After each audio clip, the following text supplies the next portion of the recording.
युद्ध के लिए तैयार है। आज मैं शैतान पर विजय का दावा करता हूँ, परमेश्वर के सारे हथियार पहनकर जो कि आपने मुझे दिए हैं। सत्य, धार्मिकता, शांति, विश्वास, उद्धार और आत्मा की तलवार। विश्वास से आपके योद्धा ने परमेश्वर के सारे हथियार पहन लिए हैं। मैं तैयार हूं कि इस दिन मैं आत्मिक विजय में चलूं।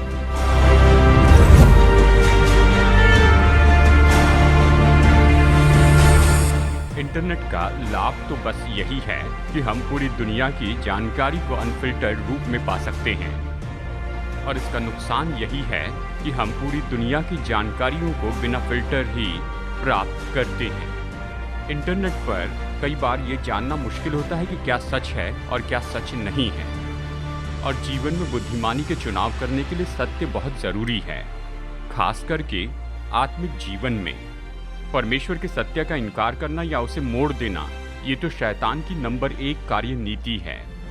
हम 9 हफ्तों की सीरीज के तीसरे हफ्ते में, जिसका नाम है आत्मिक युद्ध, जुड़ने के नियम, और आज के संदेश का शीर्षक है सत्य का कमरबंद। जैसे रोमी सिपाही के कमरबंद पर उसके दूसरे हथियार लटके होते थे, तो बाइबल का सत्य हमारे आत्मिक हथियार का भाग है जो दूसरे हथियारों को संभालता है। परमेश्वर ने सत्य को कितना महत्व दिया, इसे समझना ये तो आत्मिक विजय के लिए बहुत ज़रूरी है, और हम सत्य को और भी गहराई से देखेंगे आज के इस प्रोग्राम दिशा परिवर्तन में।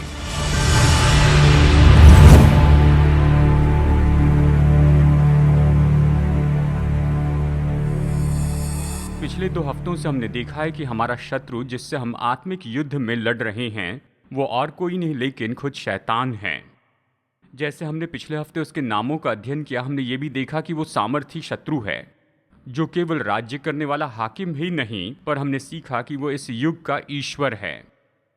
बाइबल शैतान की युक्तियों के बारे में कहती है, तो हम जानते हैं कि उसके पास बहुत सी कार्य नीतियाँ हैं।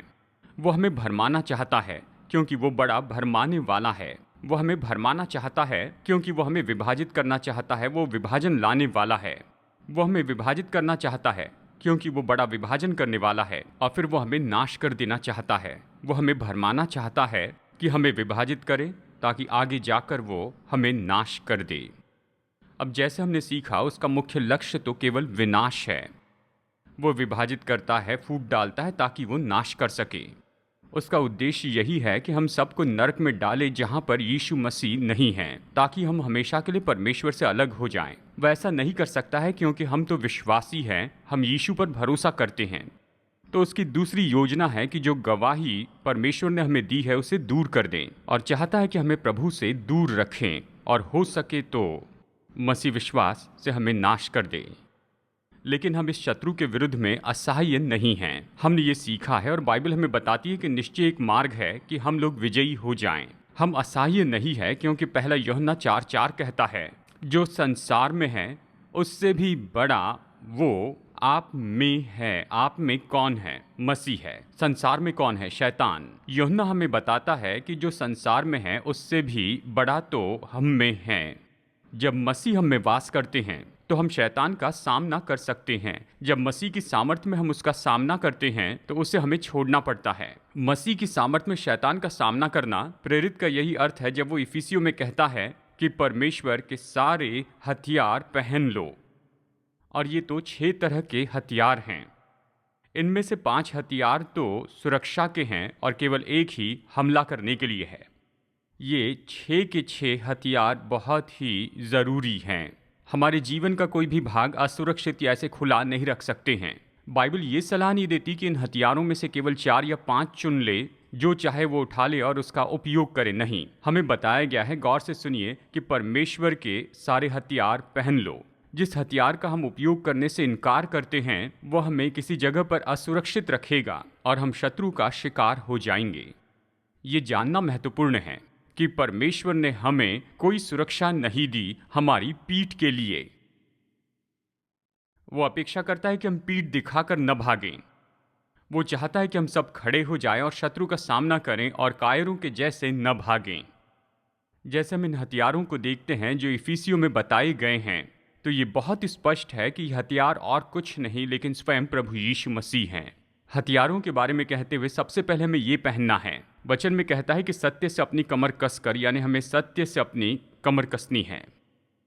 प्रेरित स्तर से यहाँ शुरू करता है। ये तो बहुत अजीब दिखता है, शायद आप विश्वास नहीं करेंगे। रोमी सिपाही तो कभी भी जो उनका कमरबंद होता था उसे वो अपने हथियार का भाग नहीं सोचते थे। सच में ये 6 इंच चौड़ा कमरबंद जो कमर में बांधते, ये चमड़े या कपड़े का होता था और ये कपड़ों का आम हिस्सा होता था जिसे केवल सिपाही ही नहीं लेकिन सब रोमी पहनते थे। पौलुस के दिनों में वो जो कमरबंद पहनते थे जो उनके लंबे वस्त्र को बांधे रखता था, इसके 3 उद्देश्य होते थे जिससे हम समझ पाएंगे कि हमें सत्य का कमरबंद क्यों पहनना है। हथियार का ये भाग, सबसे पहले आगे बढ़ने के लिए कमरबंद का उपयोग होता था। चलिए समझाकर बताता हूँ। देखिए पतरस क्या कहता है। पहला पतरस 1:13 में वो कहता है, इस कारण अपने बुद्धि की कमर बांध कर। जब रोमी लोग जल्दी जल्दी एक जगह से दूसरी जगह पर जाना चाहते थे तो वो अपने पहने हुए उन लंबे वस्त्रों को मोड़कर अपने कमरबंद में उसे फंसाते थे जो उसने अपने कमर में बांध कर रखा था। वह ऐसा इसलिए करते थे ताकि लंबे वस्त्र उनके आगे बढ़ने में या दौड़ने में रुकावट ना हो। पौलुस इफिसियों से कहता है कि उन्हें सत्य का कमरबंद पहन लेना है और अगर वह ऐसा करते हैं तो वो युद्ध के लिए तैयार हो जाएंगे। उन्हें सबसे पहले यही करना था, ये उनके लिए सबसे बड़ी प्राथमिकता थी। और यह हमें याद दिलाता है कि इब्रानियों का लेखक हमें क्या बताता है। इब्रानियों 12:1 में सुनिए, तो आओ हर एक रोकने वाली वस्तु और उलझाने वाले पाप को दूर करके वो दौड़ जिसमें हमें दौड़ना है धीरज से दौड़े, ये कहता है। ये सत्य का कमरबंद जो कि हथियारों का पहला भाग है जिसे पौलुस पहनने को कहता है, इसका उद्देश्य था कि हमें आगे बढ़ने में मदद हो। और आप देखेंगे ये कैसे एक साथ जुड़ते हैं। ये हमला करने के लिए भी महत्वपूर्ण थे, केवल बढ़ने के लिए ही नहीं। सिपाही जो हथियार लेकर चलते थे उन्हें कमरबंद पर ही बांधते थे। उदाहरण के लिए तलवारबाज अपने कमरबंद को ऊपर कस कर बांधता ताकि वो अपनी तलवार उसमें लटका सके, जिससे तलवार उसके शरीर के बिल्कुल करीब रहे ताकि लड़ते समय वो तुरंत अपनी तलवार निकाल सके।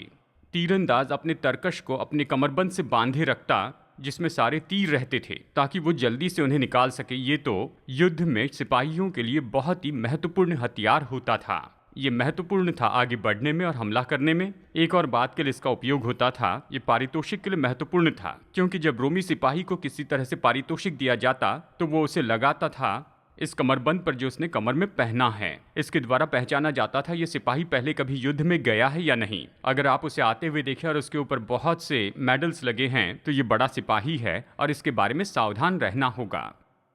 रोमी शासन के दौरान कमरबंद का यही उपयोग होता था। आगे बढ़ते समय ये कपड़ों को थामे रहता था और इसमें वो हथियार लटकाते थे ताकि शत्रु से लड़ने में उनकी मदद हो सके। लेकिन इसकी सामर्थ्य क्या थी? अब यहाँ पर हमें समझना होगा कि पौलुस हमें क्या सिखा रहा है। वो कहता है ये जो कमरबंद है ये तो सत्य का कमर बंद है। ये कमरबंद जो हम पहने रहते हैं उसे कहते हैं सत्य। ये तो दिलचस्प है कि ये हथियारों का पहला भाग है। सिपाहियों के हथियारों के लिए सबसे बुनियादी बात होती है ये है सत्य। विश्वासी के नाते हमें सबसे पहले परमेश्वर के वचन की सच्चाई पर जोर देना है। सत्य हमारे दृष्टिकोण या अनुमान के बारे में नहीं है, यह हमेशा वास्तविकता के बारे में है। देखिए, बहुत से लोग ये अपेक्षा करते हैं कि अच्छा होगा कि गुरुत्वाकर्षण ही ना हो, लेकिन हमारे विचार वास्तविकता पर असर नहीं डाल सकते हैं। लोग स्वतंत्र विचारधारा को स्वीकार करते हैं। यह हम में भ्रम पैदा करता है कि जब सच्चाई की बात आती है तो हमें कुछ कहना है, लेकिन संसार लोगों की इच्छा पर नहीं चलता है और हम सत्य को निश्चित नहीं कर सकते हैं। कई बार लोग कहते हैं, खैर मैं इस पर विश्वास नहीं करता, और ऐसे लगता है कि वो सोचते हैं कि वो इस पर विश्वास नहीं करते तो ये बात उनके लिए सत्य नहीं है।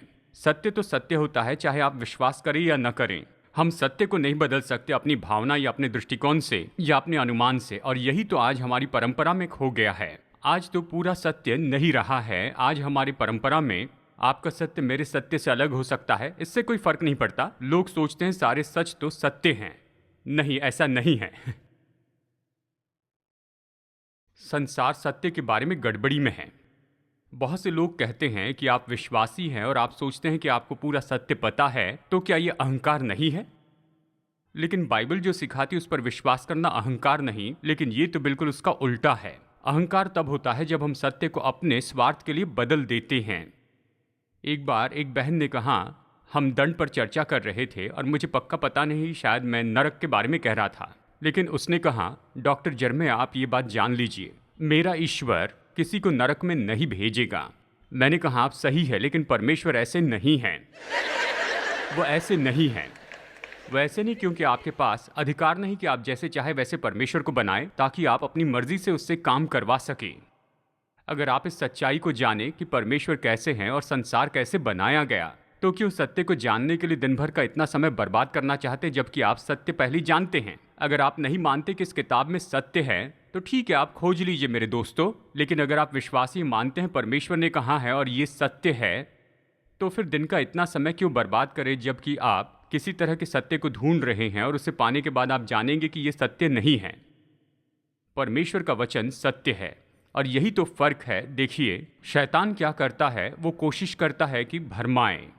इसका क्या अर्थ है? वो हम पर ऐसी चीजें डालना चाहता है जो सत्य नहीं है। इस हफ्ते किसी ने मुझसे कहा, अगर आपको टेढ़ी लकड़ी पहचाननी है तो अच्छा होगा कि उसकी बगल में बिल्कुल सीधी लकड़ी रख दे। 1 मिनट में पता लग जाएगा। अगर देखना है लकड़ी टेढ़ी है या नहीं तो बगल में सीधी लकड़ी रखिए। ओ देखिए, ये लकड़ी तो टेढ़ी है। जानते हैं भरमाने वाले शैतान से कैसे निपटे? परमेश्वर के वचन की सीधी लकड़ी वहां पर रखिए, बिल्कुल उसकी बगल में, और हर समय आपको ये पता चल जाएगा। मुझे बताया गया कि जब भी कोई वित्त विभाग में काम करता है कि वो झूठे बिल्स और नकली नोटों को पहचाने, तो वो नकली नोटों का अध्ययन करने के लिए कोई समय नहीं बिताते हैं। वो अपने एजेंट्स को सिखाते हैं कि असली नोटों में कौन सी खासियत होती है, और जब वो जानते हैं कि असली नोट कैसे दिखती है तो एक पल में ही नकली नोट पहचान लेते हैं। भाइयों और बहनों, हमें यही तो करने के लिए बुलाया गया है। हम भरमाने वाले से निपट सकते हैं परमेश्वर के सत्य को अपने जीवन में उपयोग करने के द्वारा। मसीह का सत्य और सच्चे परमेश्वर ही शैतान के हमलों के विरुद्ध में हमारे हथियार हैं। मेरे विख्यात लेखक हैं जिनका नाम है रैंडी अल्कॉन, और वो इस तरह बताते हैं, सारे सत्य में गुरुत्वाकर्षण का केंद्र होता है, और यीशु मसीह जिसने घोषित किया कि मैं ही मार्ग, सत्य और जीवन हूँ, वो मसीह सत्य के सारे गुरुत्वाकर्षण का केंद्र हैं। उसने नहीं कहा कि वो सत्य दिखाएंगे या सत्य सिखाएंगे या सत्य का आदर्श बनेंगे। उसने कहा, मैं ही सत्य हूँ। यानी सत्य ने यीशु मसीह के व्यक्तित्व में रूप लिया। वही सत्य का स्रोत है और सारे संदर्भ तो केवल उसी के बारे में बताते हैं। यही सत्य है। इसलिए अगर आप यीशु के बारे में से गलत समझे हैं, बाकी सब सही किया तो भी फायदा नहीं, क्योंकि वही सत्य का केंद्र है। यीशु मसीह ही सत्य है, और जब हम हथियार के रूप में उसे पहन लेते हैं तो हम शैतान की हर एक युक्ति का सामना करने को तैयार हैं। अब इसका क्या अर्थ है, इसके बारे में हम सब लोग अच्छी तरह से जानते हैं। हम कैसे सत्य का ये हथियार पहन सकते हैं। पौलुस हमें यहाँ पर सिखा रहा है कि विश्वासी को शत्रु से युद्ध करने के लिए उसे सत्य जानना तो बहुत ही जरूरी है। परमेश्वर के बारे में सत्य और मसीह के बारे में सत्य, और वो सत्य जो इस किताब में है जिसे हम बाइबल कहते हैं। मैंने क्यों ये चुना कि मैं एक शिक्षक बन जाऊं? क्योंकि मेरे दिल में मैं ये बात समझ गया था कि आज लोगों को सत्य की ज़रूरत है। उन्हें 3 पॉइंट्स या कोई कविता नहीं चाहिए। उन्हें कुछ ऐसे नियम नहीं चाहिए जो कि केवल चर्च के लिए हैं, विश्वासियों के लिए नहीं। उन्हें सत्य चाहिए। उन्हें वचन का सत्य चाहिए। पहले इसकी जितनी ज़रूरत थी अभी उससे भी बढ़कर है, और अभी ये तो बहुत ही कम होते जा रहा है। और इसलिए चर्च में आने वाली उन सारी भरमानी वाली बातों के हम शिकार होते जा रहे हैं। और इसलिए प्रतिदिन आप यही तो सोचते हैं कि इस संसार में अभी आगे और क्या होगा, और हम उसके बारे में बहुत ही कम पहचानते हैं। क्योंकि देखिए, अगर कुछ सही नहीं है तो आप उसे कैसे पहचान सकते हैं? केवल तब जब आपने सत्य का अध्ययन किया है, और फिर जो कुछ भी नकली और गलत है वो तो तुरंत दिखाई देने लगता है जब सत्य से उसे नापते हैं। जब जंगल में शैतान ने यीशु मसीह की परीक्षा करने की कोशिश की तो यीशु ने सत्य का उपयोग किया। जब शैतान ने परीक्षा की तो यीशु ने क्या कहा? उसने कहा कि ये लिखा है, और व्यवस्था विवरण से उसने वचनों का उपयोग किया, ऐसे वचन जो कि शैतान की उन सारी परीक्षाओं के विरोध करने के लिए थे। परमेश्वर ने हमें ये किताब दी है ताकि हमारे पास में उसका सत्य हो। परमेश्वर ने हमसे इतना प्रेम किया कि इस किताब को उस भाषा में बनाया जिसे हम समझते हैं।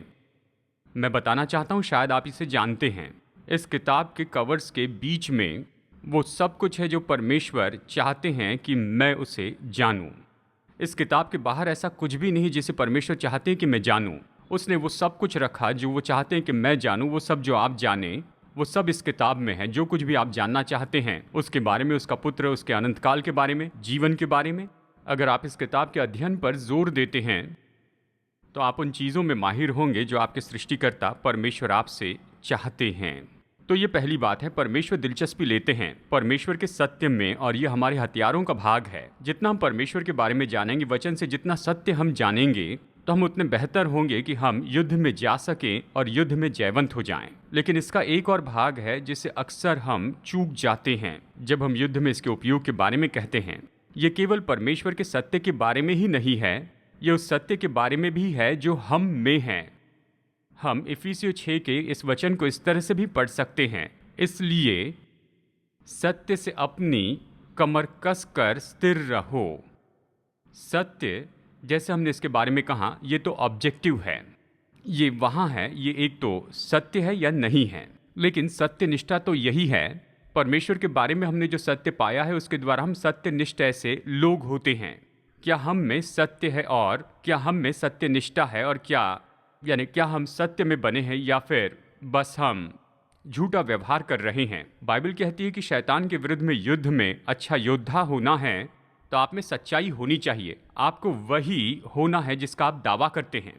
और अगर हम ऐसे हैं, अगर हम ऐसे लोग हैं जो ईमानदारी और चरित्र के हैं और सच्चाई के हैं, तो हम अपने जीवन में परमेश्वर की सामर्थ के साथ युद्ध में जाएंगे। प्रभु ने दिए इस सत्य को हम ले सकते हैं और इस पर तलवार लटकाकर हम प्रभावी हो सकते हैं। और जैसे हम इस संदेश में आगे बढ़ रहे हैं, हम देखेंगे इसका क्या अर्थ है। यूहन्ना लिखता है कि मुझे इससे बढ़कर और कोई आनंद नहीं कि मैं सुनूं कि मेरे बच्चे सत्य पर चलते हैं। वो ये नहीं कहता कि मेरे बच्चे सत्य को जानते हैं, वो कहता है मुझे इससे बढ़कर और कोई आनंद नहीं कि मैं सुनूं कि मेरे बच्चे सत्य पर चलते हैं, यानी वो सत्य निष्ठा का जीवन जी रहे हैं। इस तरह से चलना इस बात को निश्चित करता है कि हम जीवन की वास्तविकताओं को देख रहे हैं, पाप और हमारे बीच, और हम झूठी शिक्षा को आने नहीं दे रहे हैं और कुछ भी गलत करने के लिए किसी तरह बहाना नहीं बना रहे हैं, ना पाप की सराहना करते हैं, ऐसा कुछ भी नहीं करते हैं। हम परमेश्वर के सामने सच्चे रहते हैं और अपना जीवन जीते हैं जैसे हम चाहते हैं कि लोग देखें और जैसे परमेश्वर ने हमें जीने के लिए बनाया है। दूसरे शब्दों में, हम दिखावा नहीं करते हैं, झूठ नहीं, और हम मसीह विश्वासी होने का झूठा दिखावा नहीं करते हैं। जब हम शैतान से लड़ते हैं तो वहाँ दिखावा करने वाले लोग नहीं हो सकते हैं। जब आप शैतान के साथ लड़ने के लिए जाते हैं तो केवल वचन लेकर ऐसे खड़े नहीं रहते हैं, ये जानते हुए कि आपके जीवन में गलतियां और आपने उससे व्यवहार नहीं किया और आप चाहते हैं कि प्रभु आपका सामर्थ्य उपयोग करें। किसी ने कहा, बिना अनुभव के सत्य को हम जमा करके नहीं रख सकते हैं। मैं आपको बता दूं, देखिए, मैं विश्वासियों की दूसरी पीढ़ी में से हूं, मतलब मैं तो एक मसीह परिवार में पला बढ़ा। 5 साल की उम्र से ही मसीही बातों को मैंने जाना। मुझे सारे सही शब्द आते थे, क्या कहना है क्या नहीं करना सब पता था। मसीह विश्वासी जैसे बात करता, ऐसे कर सकते हैं ना? कितने लोग मसीह विश्वासी के जैसे बातें करना जानते हैं, विश्वासी जैसे बात करते हैं। अगर सावधान नहीं तो हम मसीह जैसे बात करेंगे, लेकिन वैसे चलेंगे नहीं। और ये हथियार हमें क्या बताता है कि हमें इसे पहन लेना है, यानी सत्य का कमरबंद, और केवल परमेश्वर के वचन का सत्य ही नहीं, लेकिन हमारे जीवन में ईमानदारी और सत्य निष्ठा हो। इसी तरह हम युद्ध में जयवंत होते हैं। ये तो हमेशा मेरे लिए दिलचस्प रहा है, क्योंकि जब हम शैतान से युद्ध करते हैं तो कोई दिखावा करने वाला नहीं हो सकता। जब हम शैतान से युद्ध करते हैं तो वास्तविकता की ज़रूरत है। योद्धा के रूप में मसीह में सच्चाई आपका सबसे बड़ा हथियार होता है, और मैं सोचता हूँ प्रभु ने अपने जीवन में इसकी सामर्थ दिखाई है। मैं इस हफ्ते देख रहा था, आपको याद है जब यीशु मसीह उठाए जाने वाले थे कि वो उसे क्रूस पर चढ़ाए, तो उसने उनसे कहा, तुम में से कौन मुझे पाप के लिए कायल कर सकता है? उन्होंने कुछ भी नहीं कहा, क्योंकि वो नहीं जानते थे कि क्या कहा जाए। किसी ने कुछ नहीं कहा। जानते हैं क्यों? क्योंकि उनके पास उसके विरुद्ध में कहने के लिए कुछ नहीं था। वो सच में वो सब था जिसका उसने दावा किया था। जब मसीह यीशु क्रूस पे चढ़ाए गए तो वो सूबेदार जिसके हाथ में ये काम सौंपा गया था, उसने उसे मरते हुए देखा और उसने ये कहा, सच में ये मनुष्य परमेश्वर का पुत्र था। उसे ये कैसे पता चला? उसने बस उसे देखा। क्रूस पर लटके हुए एक चोर ने कहा कि ये मनुष्य जो हमारे बीच में लटका, इसने कुछ नहीं किया। उसने ऐसा क्यों कहा? उसने मसीह की वास्तविकता को देखा था। यीशु मसीह निश्चय ही सत्य की कमरबंद पहने थे। प्रेरित पौलुस ने पास्टर के लिए जो पत्रियां लिखी, उसमें पौलुस 6 बार विवेक की सामर्थ्य के बारे में बताता है। वो कहता है अच्छा विवेक, शुद्ध विवेक भी। वो ये भी बताता है कि विवेक अशुद्ध हो सकता है और वो गर्म लोहे के जैसे दागा जा सकता है। उससे इसका क्या अर्थ है? यानी विश्वासी के नाते परमेश्वर के लिए हमारा शुद्ध विवेक हो, हमारे परिवार के लिए हमारा शुद्ध विवेक हो, और हमें निश्चय ही युद्ध में जाना चाहिए। परमेश्वर और लोगों के सामने ऐसे मुद्दे न हो जिसका हल न निकाला हो। हमारा विवेक शुद्ध हो। और बाइबल कहती है कि अगर हम विवेक के मामले में व्यवहार नहीं करते हैं तो हम विवेक को दाग लगा सकते हैं। इसका अर्थ जानते हैं? गर्म लोहे से जैसे दागते हैं, विवेक में मर जाते हैं, यानी इसमें से पूरी जागरूकता चली जाती है। यानी जो कुछ भी पहले हमें परेशान किया करता था, अब वो हमें परेशान नहीं करता। भाइयों और बहनों, कि हम शत्रु के विरुद्ध में जयवंत हो जाएं, यानी हमारी इस परंपरा में, हमारी इस पीढ़ी में, इसके लिए केवल कुछ सच्चाई जानना काफ़ी नहीं, लेकिन ज़रूरी है कि हम सत्य में चले और हम में सत्य निष्ठा बनी रहे। कई बार हम सोचते हैं कि हम परमेश्वर से पाप छिपा कर रखेंगे और शायद हम कुछ अच्छे काम करेंगे तो वो इन सारी बातों को भूल जाएंगे। जानते हैं दाऊद ने क्या प्रार्थना की? भजन 139 से इसे देखते हैं। उसने कहा, हे परमेश्वर, मुझे जांच कर जान ले, मुझे परख कर मेरी चिंताओं को जान ले, और देख परमेश्वर कि मुझ में कोई बुरी चाल है कि नहीं, और अनंत मार्ग में मेरी अगुवाई कर। दाऊद ने ऐसी प्रार्थना क्यों की? क्योंकि उसने जाना अगर उसके जीवन में पाप रहता है तो जिस काम की जिम्मेदारी उसके कंधों पर रखी गई है ये उसके लिए अयोग्य होगा। वो जो देखना चाहता था केवल उसे ही नहीं, लेकिन वो ये भी चाहता था कि परमेश्वर अपनी ज्योति उस पर चमकाए और उसके जीवन में अगर कुछ ऐसा है तो प्रकट करें जिससे उसे निपटना है, ताकि परमेश्वर उसके जीवन में जो काम करना चाहते हैं उसे वो पूरी तरह कर दें। उसे ढांकने के बजाय हमें उसे खोलना चाहिए और परमेश्वर से कहना है कि हमें देखे और बताए कि हमें कहाँ पर बदलाव लाना है, हमारे जीवन में कहाँ पर सब सही नहीं है। यहाँ प्रेरित कहता है कि सबसे पहला हथियार बांध लेना है। वो तो हम युद्ध में जाने के पहले पहनते हैं, वो तो सत्य का कमरबंद है। मैं आपको हथियार के बारे में बता दूं, आप युद्ध में जाने के बाद इसे नहीं पहनते हैं युद्ध में जाने के पहले इसे पहनते हैं। जब आपके सिर के ऊपर से गोलियां उड़ती है तो आप अपने वस्त्र पहनने में नहीं रह सकते। युद्ध में जाने के पहले ही आप अच्छे से हथियार पहन ले। शायद आप कहें, पास्टर मैं अभी युद्ध में नहीं हूं। खैर, ये आपके लिए अच्छा है, लेकिन रुकिए, आपको युद्ध में जाना है। और जब युद्ध शुरू होता है तो उसके लिए तैयार रहने के लिए आपको कुछ बूट कैंप में जाना है, वचन सीखना है, आपको परमेश्वर से पूछना है कि वो हमारे जीवन में हमें ईमानदारी दे। हम सबको ऐसा ही करना है। युद्ध में रोमी सिपाहियों को तो केवल एक ही काम करना था, और हम आगे बढ़ते हुए इसे देखेंगे कि इस पूरी सूची में हमला करने के लिए एक ही हथियार है, वो है उसकी तलवार। बस यही। और बाइबल कहती है कि आत्मा की तलवार जो कि परमेश्वर का वचन है, हम उस संदेश का इंतजार करेंगे। वो सामर्थ्य सच्चाई है।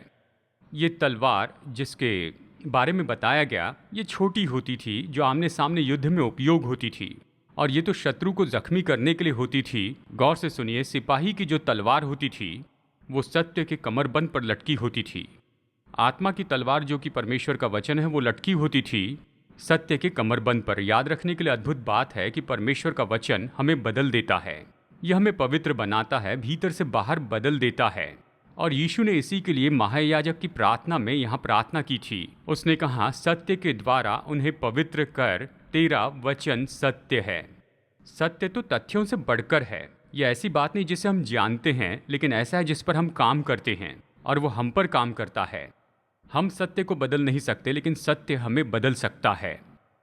जब हम वचन के द्वारा अपने जीवन में सत्य को आने देते हैं, ताकि हम अपने दिल को अच्छे से जांच ले और देखें कि क्या हम बिल्कुल वही हैं जो हम चाहते हैं कि दूसरे लोग हमें जानें। और जब हम ऐसा करते हैं तो हम ये जानने लगते हैं कि अब हम इस युद्ध में भरोसे के साथ जा सकते हैं। सबसे पहले मैं कुछ जानता हूँ, शत्रु मुझे जाल में नहीं फंसाएगा। युद्ध के इस पहले स्तर में ही मैं उसकी युक्तियों के द्वारा मूर्ख नहीं बनूंगा। मैं जानता हूँ कि बाइबल में ऐसी कुछ चीज़ें हैं जिसे मैं देख सकता हूँ।